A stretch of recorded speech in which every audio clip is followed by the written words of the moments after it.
Hi everyone, it's Tiara again. I just recently finished my video on healthy bending from my past speech, and I'm gonna do this speech as well because it's really important, and I am still a vegetarian. It will be 5 years this August. So here is my speech on why I'm a vegetarian, since a lot of people seem to ask me. By the raise of hands, how many of you have attempted a vegetarian lifestyle or are currently living a vegetarian lifestyle? When I did this in my class, no one raised their hand, and I think there was about 30 people, so not that great. According to the Vegetarian Times, only 3.2% of American adults are vegetarians. On a different note, how many times have you asked a vegetarian why they're a vegetarian?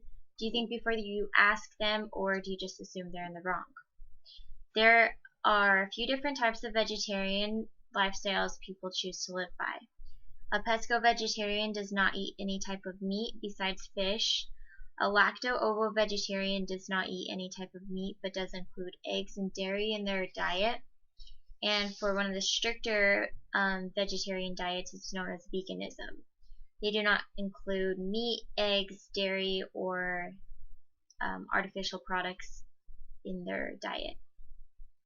My name is Tiara Lewis, and 4 years ago I decided to become a lacto-ovo-vegetarian. Currently, it's 5 years, and I have started to become pescatarian, but I still am indifferent. So probably it's been a month since I've had any type of seafood. Today I'm going to inform all of you the 3 main reasons why I'm a vegetarian. First, I will talk about the effects vegetarianism has on the environment. Second, I am going to explain ethical issues in regards to vegetarianism. And last, I will inform you the health benefits. First, I will start by talking about the environment. Eating animals would not harm the environment as harshly as it does if it were done on a much smaller scale. Two-thirds of the world's surface is used to raise animals for food. That is about 65% of the world's surface. That's a large amount.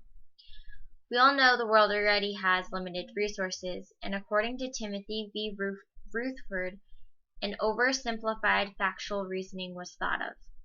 If we know land plus water equals crops, and land plus water plus crops equal livestock, which of the two variables seems to be more efficient? The answer is obvious, just like the amounts of resources we have on Earth. There is a limit to everything, and if the limit is soon used, issues start to increase. For example, as human population continues to increase, the need for water, land, and food increases as well. The Earth's resources are being used inefficiently. In Peter H. Gleick's article, Making Every Drop Count, published in the February 2001 issue of Scientific American, he states that growing 1 pound of corn can take between 100 and 250 gallons of water. While growing the grain to produce 1 pound of beef, it can require between 2,000 and 8,500 gallons of water. 1 pound of beef. Crazy. How much water do you think you use a day? Think of the amount of times you shower, you brush your teeth, prepare your meals, wash your hands, and so forth. Let's say about 100 gallons of water a day you're using. After using water for 20 days, 1 pound of beef has been created with the same amount of water. Blows my mind. On the flip side, 1 pound of corn is grown by using 100 to 250 gallons of water, which could last about 2 to 3 days.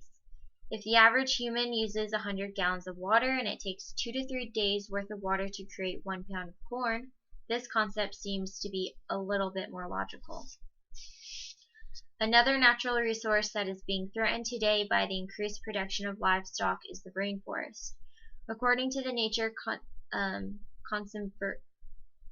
Conservancy, I'm having problems. Every second of every day, one football field of rainforest is being destroyed to farm and raise livestock. Every square foot destroyed are different plants, insects, birds, mammals, and reptiles being destroyed as well. Not only are the creatures inside the forest being killed, but the world's oxygen supply is being depleted. The environment has impacted my decision of being a vegetarian greatly. Second, I'm going to discuss the ethical issues regarding vegetarianism. The ethical issue involved in the meat industry was the first factor that influenced my decision. According to the USDA NASS Livestock Slaughter 2008 summary, 287 chickens are being killed per second in the United States. By the time I finish, about 35,000 chickens will be killed. That's an estimate if I stutter and stuff. When asked why I'm a vegetarian, I simply answer because I do not like the idea of eating something that was once alive. Many animals raised for food rarely, if ever, see sunlight or a breath of fresh air. I think if you want to eat meat, you should kill it yourself and eat it raw, so that you are not blinded by the hypocrisy of having it processed for you, stated by Margie Clark. The driving force behind world hunger is the meat industry. A Diet for a Small Plate author Frances Moore Lappé writes, "Imagine sitting down to an 8-ounce steak. Then imagine the room filled with 45 to 50 people with empty bowls in front of them. For the feed cost of your steak, each of their bowls could be filled with 1 cup of cooked cereal grains." Harvard nutritionist Jean Mayer estimates that reducing meat production by just 10% in the United States would free enough grain to feed 60 million people. After informing you the ethical issues I strongly believe in, I'm now going to inform you about the health aspects while being vegetarian. Being healthy is very important to me, and by choosing a vegetarian lifestyle, I am doing so. An average meat eater has a 50% chance of having a heart attack, while a vegetarian has a 4% chance. Research has shown a low-fat vegetarian diet is the single most effective way to stop progression of coronary artery disease or prevent it altogether. Do you really know what you are eating? The EPA estimates that nearly 95% of pesticide residue in our diet comes from meat, fish, and dairy products. Another study from the EPA found that 15 million pounds of antibiotics are used in animal production every year. These drugs end up in your milk and your meat. Being healthier not only increases your lifespan, but your bank account as well. Living a healthier lifestyle means less visits to the doctor and less bills toward your health care. According to the website Clear Blue Records, replacing meat, chicken, and fish with vegetables and fruit estimates to cut your food bills $4,000 each year. That's a good amount of money. Neil Barnard, American physician, author, clinical researcher, and founding president of the Physicians Committee for Responsible Medicine, stated, "The beef industry has contributed to more American deaths than all the wars of this century, all natural disasters, and all automobile accidents combined. If beef is your idea of real food for real people, you better live real close to a real good hospital." Living vegetarian has broadened my horizon and helped me become healthier as well as influence those around me. In conclusion, today I have talked to you about 3 main reasons why I'm vegetarian.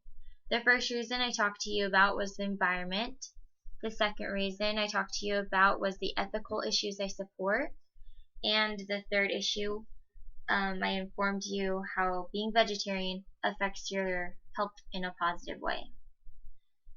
This is just a compromised explanation of why I'm a vegetarian. If you would like to ask questions, be sure to email me, or you can add me on Facebook, Tiara Lewis. and or even comment below. So thank you for watching and have a great day.